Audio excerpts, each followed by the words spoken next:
Finally दोस्तों सफ़र शुरू हो चुकी है और हम निकल पड़े हैं कूदरगढ़ के लिए।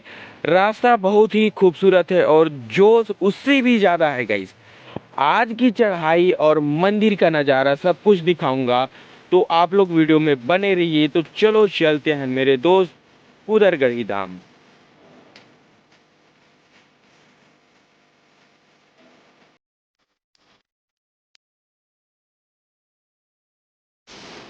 आप लोगों ने देखा कि मेरे साथ में मेरे दोस्त लोग बैठे हुए हैं अभी, और वो लोगों से मिलाता हूँ अभी बाद में।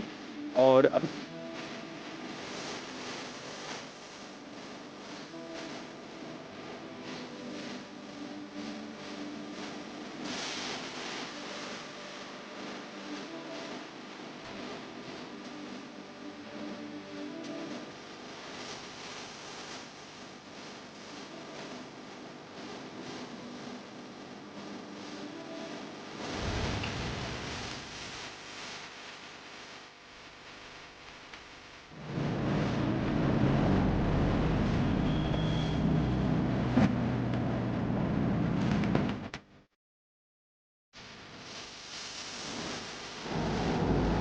हिंदी ना नहीं ये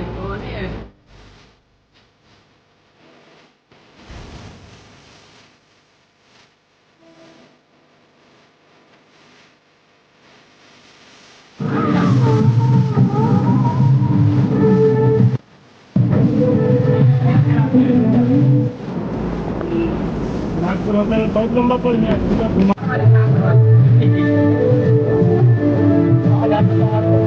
जानवर टाइप से नहीं बनाओगी जो समझे।